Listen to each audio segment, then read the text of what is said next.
No, namaskar. Thanks, Swamiji. Pranam.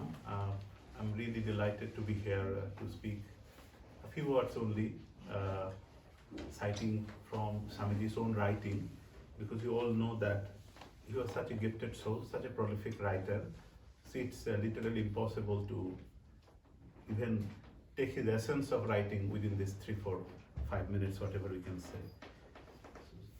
That's why we all know that his major thoughts are described in his books, particularly his writings, and what I particularly like more in his letters, where his personal tone are there. The divinity, inner divinity has come astoundingly to us. So I'll be reading some portion from two pieces, one letter, one lecture. But before I go there, just a couple of words probably, which at the center of our own culture, the ancient Indian culture called unity in diversity. And that's why when Swamiji, in his initial life, when he translated from Herbert Spencer's educational treatise, and then after this long journey, this long trajectory through Chicago, we all know that this theme remained constant in him. And that's why, of course, we all know that he gained that from his father, this Sufi tradition, particularly from Hafiz Shirazi, who will know the Vedanta, Christianity, Buddhism, essence of all united together.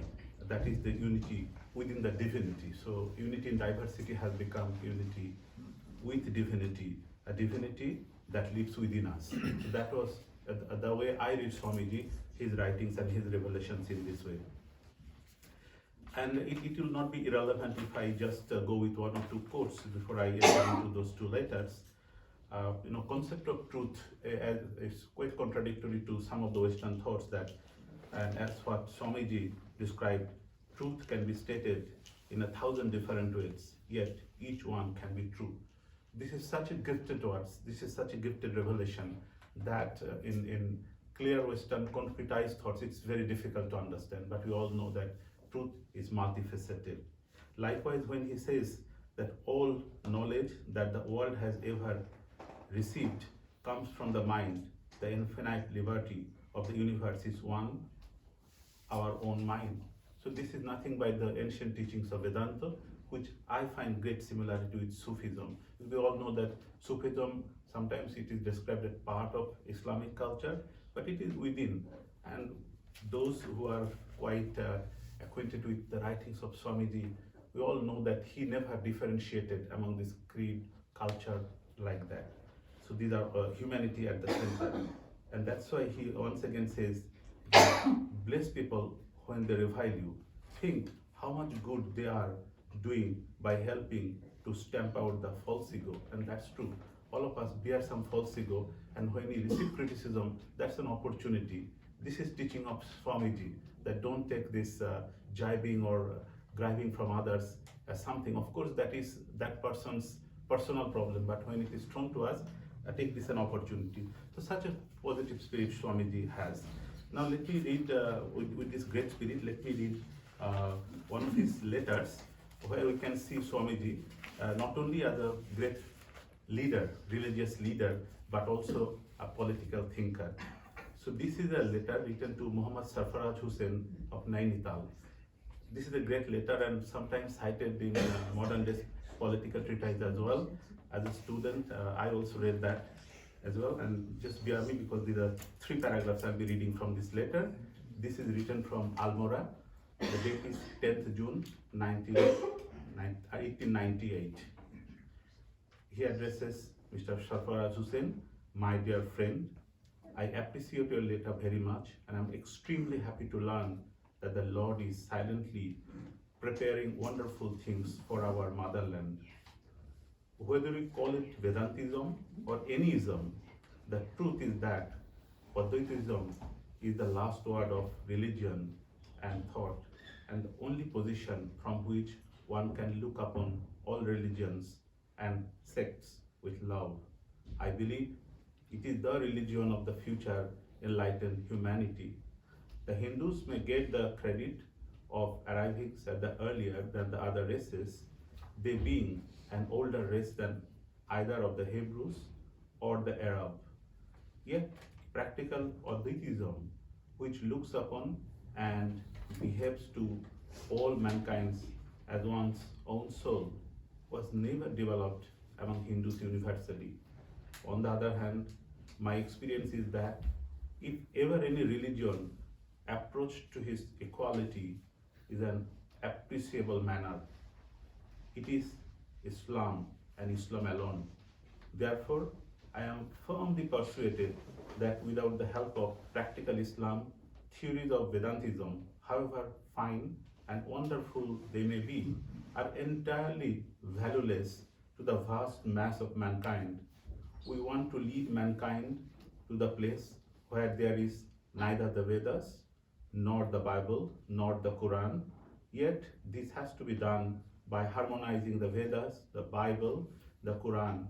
Mankind ought to be taught that religions are but the varied expressions of the religion, which is oneness, so that each may choose that path that suits him best. You know that this is quite similar to Yatamat Tatapat by his guru Ramakrishna Paramahansa. For one own motherland, a junction of two great systems, Hinduism and Islam, Vedanta, brain and Islam body, is the only hope. I see in my mind's eye the future perfect India rising out of this chaos and strife, glorious and invincible, with Vedanta brain and Islam body. So there in this letter we see this great, not only philosopher but a political master, Swami Vivekananda, who is of course one of the makers of modern India. At the end, I just want to read another piece, a very short piece, but of course from a big lecture. It was delivered in California, dated February 3, 1900. And it has a title in the complete works of Swami Vivekananda. It calls The Great Teachers of the World. So this is one of the most beautiful essays I have read. I studied English literature in my post-graduation, but this is one of the best. And I really urge you, if you have time, please read it. It's not so big, but just let me read this last paragraph. There he describes all the masters, great masters of the world religion, as his own master, because knowledge doesn't have any boundary. It's just like the sky. And I read the concluding part. Will other and greater prophets come? So this is his conclusion when he describes all the great prophets of the world, not only of Islam or Buddhism or Jainism, Hinduism itself, the rishis and etc. Will other and greater prophets come?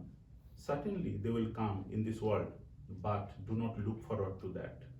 I should better like that each one of you become a prophet of this real New Testament, which is made up of all Old Testaments. Take all the old messages, supplement them with your own realization, and become a prophet unto others. Each one of these teachers has been great. Each has left something for us. They have been our gods. We salute them. We are their servants. And all the same, we salute ourselves. For it, they have been prophets and children of God.